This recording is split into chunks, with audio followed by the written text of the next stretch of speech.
Et si je te disais que tu avais raté des pépites, des animés tellement bons, tellement what the fuck que tu vas te demander comment ils sont passés sous ton radar. Aujourd'hui, je t'en montre 4 et crois-moi, t'es pas prêt. On passe au premier animé. Imagine, t'es le mec le plus puissant qui ait jamais existé et là tu te rends compte que tout le monde t'a oublié. Mais comment ça? Il y a 2000 ans, un roi démon a sacrifié sa vie pour mettre fin à une guerre entre démons, humains et elfes. Il s'est réincarné pour découvrir que le monde qu'il a sauvé l'a complètement oublié. Pire, ses descendants sont devenus tellement faibles qu'ils ne sont même plus capables de sentir sa puissance. Et c'est là que Anos Vodigod devient le personnage le plus jouissif de l'anime. Parce que ce mec ne se contente pas de gagner ses combats. Ses adversaires, eh bien, il les humilie. Un type lui arrache littéralement le cœur, sa source, l'essence même de sa vie. La chose qui devait le tuer instantanément. Et Anos revient toujours avec la même phrase et ce sourire en coin. Tu as réussi à m'arracher le cœur, tu pensais vraiment pouvoir me tuer avec ça? C'est ça le génie de cet anime. Il te montre l'impossible, puis il te montre que pour Anos, c'est juste un mardi. Autour de lui, tu as Misha et Sacha,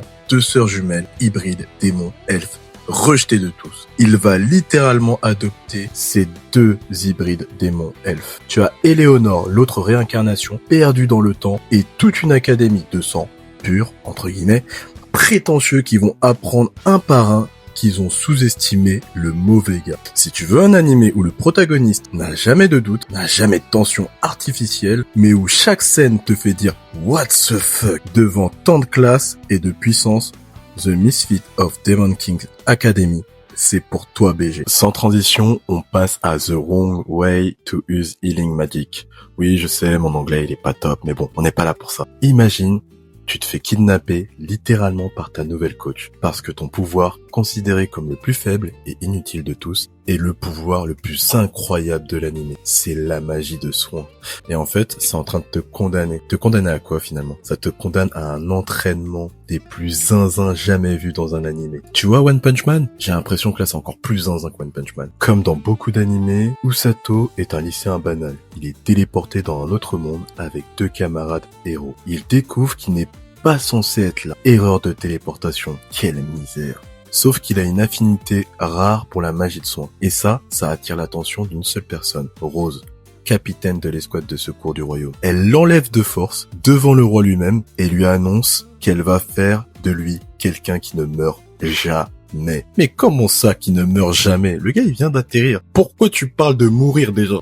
Et c'est exactement là que le délire commence. Son entraînement, se soigner soi-même en plein combat pour pouvoir continuer à courir, se battre, encaisser, jusqu'à devenir littéralement increvable. Ses collègues de l'escouade, des survivants traumatisés par le même régime, qui le regardent débarquer en sachant exactement ce qu'il attend. Et Rose, elle ne rigole jamais. Elle est tellement intense, tellement intransigeante que tu comprends qu'elle ne le déteste pas. Elle veut juste qu'il survive à tout, parce qu'elle a déjà perdu une escouade entière avant lui. Ce qui rend cet animé tellement génial, c'est ce décalage permanent entre un protagoniste qui subit un entraînement à la limite de l'absurde, encadré par des personnages hyper attachants, le tout sans jamais perdre son cœur. Franchement, l'entraînement il est tellement hallucinant que t'es oublié d'en rire, et tu finis par adorer chaque membre de cette clique de fou. Si tu veux voir un protagoniste se forger une force monstrueuse à coups de souffrance comique et de loyauté sincère, The Wrong Way to Use Healing Magic est fait pour toi.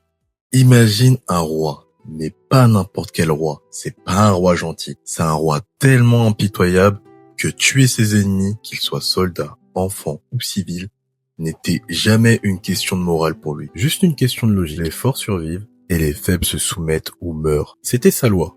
Point final. Et un jour, ce roi meurt pour se réveiller dans un monde totalement différent. Pas d'épée, pas de vaisseau de guerre, de la magie, un truc qu'il ne maîtrise pas du tout. Et pire encore, il se réveille dans le corps d'un bébé. Et c'est là que The Beginning After the End devient intéressant. Parce que Arthur Lewin, l'ancien roi Grey, déteste être faible. Alors que c'est littéralement un bébé. Il essaye de duper sa propre mère en marchant à quatre pattes jusqu'à la bibliothèque pour apprendre à lire en cachette. Pourquoi il voulait lire? Simplement pour maîtriser la magie. Il cherche vraiment à devenir fort le plus rapidement possible, car cette situation le rend inconfortable. Il veut aussi apprendre tout de ce continent qu'il ne connaît pas. Arthur Lewin a toujours été autonome. Il a toujours su se débrouiller par ses propres moyens. Mais au fil du temps, quelque chose change en lui. Il s'attache à ses parents, à ce monde. Il devient progressivement plus humain, moins prêt à tuer pour un oui ou pour un non. Et autour de ça, t'as des combats hyper stylés. Et un système de classement des monstres qui donne tout de suite envie de comprendre où on en est. Il y a une sorte de ranking et les monstres de rang A et S peuvent faire trembler des royaumes entiers. Cette évolution est pour ma part un des meilleurs points de cet animé, d'un tyran sans pitié à quelqu'un qui réapprend à ressentir, qui rend cet animé aussi additif. Si tu veux un isekai avec un vrai arc de rédemption, de l'action stylée et un protagoniste qui redevient humain, The Beginning After the End est vraiment ce qu'il te faut. Celui-ci, je vais être honnête avec toi, le début, c'est dur, très dur. On commence avec la naissance de deux jumeaux dans un village isolé, Yuru et Asa, surnommés ceux qui séparent le clair de l'obscur. Un événement censé être incroyable, sauf que le père passe son temps à faire une tête et qui se dit « Mais qu'est-ce qu'on a fait ?» J'ai clairement décroché au début. J'avais du mal à m'attacher émotionnellement à cette histoire. Et puis, tout bascule. Yuru devenu un chasseur est hyper stylé. Posé, presque cool, jusqu'à ce qu'il lâche froidement un « tu vas mourir ». Sans la moindre once d'hésitation, pas de menace, juste un constat « tu vas mourir » et c'est tout. Ce contraste entre son calme et sa froideur implacable, c'est vraiment ce qui m'a attrapé par le col aujourd'hui. Puis le village se fait littéralement massacrer, des PNJ qui tombent comme dans GTA en mode rampage, sauf qu'ici, c'est un village ancestral attaqué par des engins venus d'ailleurs, presque futuristes, en plein décor de légendes et de dragons. Le grand twist, une femme arrive en prétendant être la vraie sœur jumelle de Yuru. Et l'Asa qu'il connaissait depuis toujours n'en était peut-être pas une. C'est cette confusion permanente, ce sentiment qu'on ne sait jamais à qui faire confiance, signé Hiromu Arakawa, l'autrice de Fullmetal Alchemist, qui fait toute la force de la série. Une fois qu'elle démarre vraiment, si tu commences et que tu trouves ça lent, tiens bon, parce que ça paye. Voilà, c'était tout pour moi les BG, j'espère que ça vous a plu.